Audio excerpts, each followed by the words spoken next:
displaying the glory of God's creation by exploring America one park at a time. Welcome to Parking Full Time with Big Dave, the parks professor. First hole. The par and distance are at the top of the screen. This hole seems pretty open, but the area across the fence to the left is out of bounds, and the area through the bushes to the right is a lake. Also, when we get up to the corner and dogleg to the right, there is a thick cluster of trees directly in front of the basket. And so, in fact, this is one of the tighter and more technical holes on this course.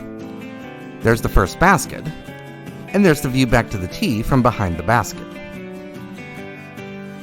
The second hole is another short hole.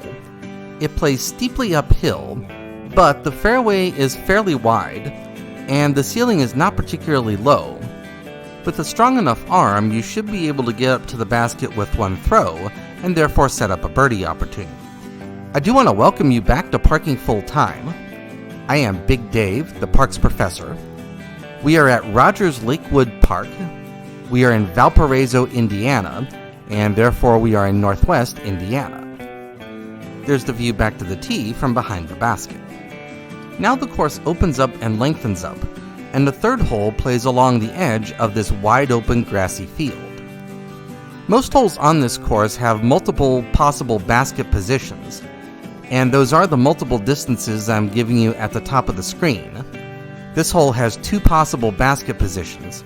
In this video clip, the basket is in the forward position, and therefore this hole plays 315 feet long. The long basket position, or the B basket position, is off to the right and deeper into the woods. In the A basket position, there is a single tree directly in front of the basket. But overall, if you have a big enough arm, you should be able to get up here close to the basket and get yourself another birdie opportunity on this hole. The fourth hole plays the opposite direction across the same field as the previous hole. The third hole played slightly uphill, and this hole plays slightly downhill. You can't see the basket off of the tee due to the slope, but there's a flag attached to the top of the basket, and you can see the very top of the flag. In this video clip, the basket is in the middle of three possible basket positions. Overall, this is a very open hole, and all you really need is a strong enough arm to get up to the basket to set up a birdie opportunity. I captured this video on Friday, September the 20th, and it was a warm and humid afternoon with temperatures in the upper 70s when I came here. There's the fourth basket and the view back to the tee. The fifth hole is a little tighter than the previous two holes, but still the fairway is pretty generous. This hole is slightly downhill, and it's a sweeping dogleg right. There is dense woods on either side of the fairway, and so you will pay a high price if you miss the fairway. Also, there are some small trees as you get up here close to the basket, but nevertheless, the main obstacle on this hole is just the pure distance. And that is one downside to this course. This course has quite a few holes where the main obstacle is really just the distance. There's the fifth basket, and there's the view back to the tee from behind the basket. Now we head back into the woods for the sixth hole. It's kind of nice to have a short and tight and technical hole after three pretty long and open holes. This hole plays across a steep and shallow ravine. This ravine is steeper than you might expect for Northwest Indiana. Also, this hole has a single basket position, but two separate tees. This video clip started at the long tee. The short tee is off to the left. It's shorter, and it also gives a very different angle to come into the basket. There's the basket, and the view across the ravine back to the long tee. The seventh hole is gradually downhill and a slight dogleg left. There's a single tree in the middle of the fairway that complicates your decision making. I chose to start my disc at the tree and use a slight right to left disc flight, and that got me in good position to make a birdie. There are 27 holes on this course. There are 24 numbered holes. There are also 3 short bonus or ace run holes. For video purposes, I divided this course into 3 videos. In this video, we're looking at the front 8 and also the 3 bonus holes. In the next video, we'll look at the middle 10, and in the third video, we'll look at the back 6. Hole number 8 plays back across the ravine that hole number 6 played across. The A basket position, the short basket position, is actually in the tight tunnel of trees that you see off to the left side of the screen here. In this video clip, the basket's actually in the long B position, and in the B position, this hole is a dogleg right, with the basket up here perched on the side of the hill.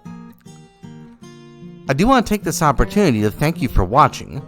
Parking full-time would not be anything without the people who watch. I realize that every day, and I heartily thank you every day.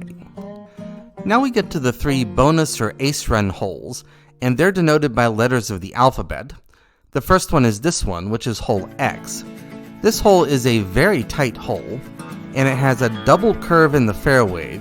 The fairway curves first to the right, and then it curves back to the left. It would take a really good throw or maybe a really lucky ricochet off of one of these trees in order to make an ace here, and I can tell you I didn't come anywhere near making an ace on this hole. Hole Y has a small cluster of trees directly in front of the tee. There is room on either side of the cluster to get around the cluster of trees, but to me it seemed more natural to go around the right side, and that's the direction that we're walking. This hole is slightly downhill, and it is the shortest of the 3 ace run holes, and really it's my favorite of the 3 ace run holes. The 9th tee is close to the 8th basket, and so you could just skip the 3 ace run holes, but unless you just don't like short and heavily wooded holes, I'm not sure why you'd do that, because these seem like pretty good holes to me. Hole Z is the last of the ace run holes, and it also has 2 possible lines of play. There is a super tight line to the right that we're walking. There's also a slightly more open but still tight line off to the left. You can see some tree stumps here where some trees have recently been removed, and I like the fact that those small trees were removed. That makes this hole much fairer. Overall, I like this course. It's a little too much grip it and rip it for my taste, but that's the only reason that this course does not earn 5 stars. This is a really nice course, and if you're in Northwest Indiana, you should definitely play here. That's the end of this video.